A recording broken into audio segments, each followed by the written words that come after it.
వాళ్ళు జరిగిన India versus Namibia మ్యాచ్లో ఇండియా అయితే 93 పరుగుల తేడాతో అయితే గెలిచింది.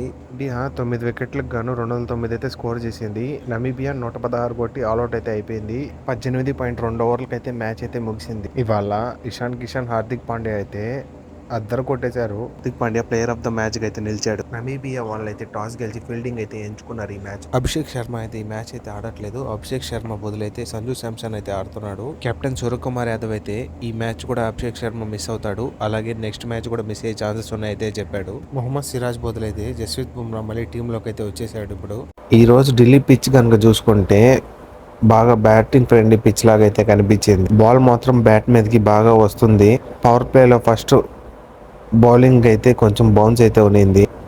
సడన్ గా స్వింగ్ అయితే సహాయం కనిపించింది, కానీ ఓవర్లు గడిచే కొద్దీ పిచ్ స్లో అయ్యి సీన్లు స్పిన్ బౌలర్లకు టర్న్ ఇవ్వడం మొదలైంది. డ్రై కండిషన్ వల్ల తేమ ఎక్కువగా ఉండడం వల్ల పిచ్ లో అయితే క్రాక్స్ అయితే లేవు. షార్ట్ బౌండరీలు ఉండడం వల్ల బిగ్ షాట్లు అయితే సులభంగా అయితే కొట్టచ్చు. సెట్ అయితే పెద్ద స్కోర్ చేయడానికి మంచి అవకాశం అయితే ఉంది. మొదట 3-4 ఓవర్లు అయితే ఫేసర్లకు అయితే సహాయం అయితే ఉంటుంది.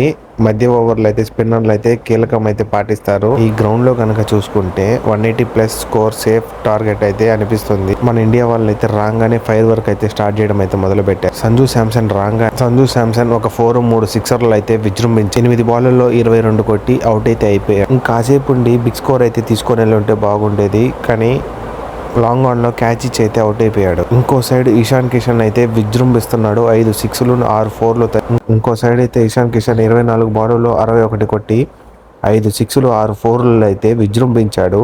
మ్యాచ్ మొత్తంలో హైయెస్ట్ స్కోర్ అయితే అతనిదే. అతనితో పాటు అతనికి సపోర్ట్ ఇచ్చి హార్దిక్ పాండ్యా అయితే 4 సిక్స్లు 4 4లతో 28 బాల్స్ కి 52 అయితే చితక్ కొట్టేశాడు బౌలర్లని. తిలక్ వర్మ కూడా 21 బాల్లో 25 అయితే కొట్టాడు, 3 4లు అయితే. కూడా చిన్న క్యామియో అయితే ఆడాడు, 16 బాల్లో 23 అయితే కొట్టాడు. రింకు సింగ్ అయితే ఈ మ్యాచ్ లో కూడా పెద్దగా అయితే ఏం ఆడలేదు, 6 బాలుల్లో ఒకటైతే కొట్టాడు. మన ఇండియా వాళ్ళు అయితే 19 4లు 14 సిక్సర్లు అయితే చితక్ కొట్టారు. మన వాళ్ళు ఫస్ట్ 10 ఓవర్లకి 120 కొట్టి 2 వికెట్లు అయితే కోల్పోయారు. నెక్స్ట్ 10 ఓవర్లలో అయితే 7 వికెట్లు కోల్పోయి 89 రన్స్ మాత్రమే చేశారు. నమీబియా వాళ్ళు 11 నుంచి 20 ఓవర్ల మధ్యలో ఇండియన్ బ్యాటర్స్ అయితే కట్టడి చేశారు. 89 రన్స్ ఇచ్చి 7 వికెట్లు అయితే తీసుకున్నారు వాళ్ళు. నమీబియా కెప్టెన్ అయితే 4 ఓవర్లకి 20 రన్లు ఇచ్చి 4 వికెట్లు అయితే తీసుకున్నారు. ఎకనామీ అయితే 5 ఉంది. ఎరాస్మస్ అయితే ఇషాన్ కిషన్, హార్దిక్ పాండ్యా, అక్షర్ పటేల్, తిలక్ వర్మ వికెట్లు అయితే తీసుకున్నాడు. అక్కడితో సగం మ్యాచ్ అయితే టర్న్ అయిపోయింది. నమీబియా బౌలర్స్ అయితే మాత్రం బాగా వేశారు. పిచ్ అయితే బాగా అనుకూలించింది. అందులో ఇషాన్ కిషన్ చూసుకుంటే 6th ఓవర్లో 4 సిక్స్లు 1 4 అయితే కొట్టాడు. 6th ఓవర్లో పవర్ ప్లే లాస్ట్ ఓవర్లో చిత్తక్ కొట్టుడైతే కొట్టాడు.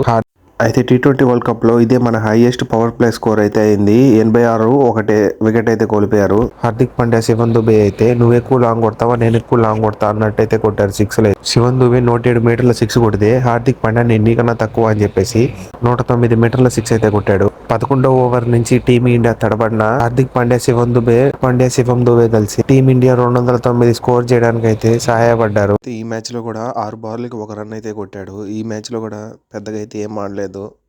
బాల్ ని ఇంతకు ముందు లాగా ఇప్పుడైతే టైం చేయలేకపోతున్నాడు. మొన్న రీసెంట్ గా చూసుకున్న న్యూజిలాండ్ సిరీస్ లో కూడా రింకు సింగ్ అయితే సరిగ్గా బాల్ ని టైం చేయలేకపోతున్నాడు. వరుసగా మ్యాచ్ల్లో ఫెయిల్ అయితే వస్తా ఉన్నాడు. అందులో నెక్స్ట్ మనకి చూసుకుంటే పాకిస్తాన్ తో మ్యాచ్ అయితే ఉంది. అది స్పిన్ పిచ్ కాబట్టి వాషింగ్టన్ సుందర్ కానీ ఫుల్ ఫిట్ అయిపోతే వాషింగ్టన్ సుందర్ ని తీసుకొస్తే బాగుంటది. లేదన్నా రింకు సింగ్ బదులు సంజు శాంసన్ ని తీసుకున్నా బాగుంటది. లాస్ట్ లో క్విక్ ఫైర్ నాక్ అయితే ఆడతాడు. 7 బాల్లో 21 22 కొట్టినా గానీ మన టీమిండియా అయితే డెత్ ఓవర్స్ లో చాలా పవర్ఫుల్ గా అయితే తయారవుతుంది.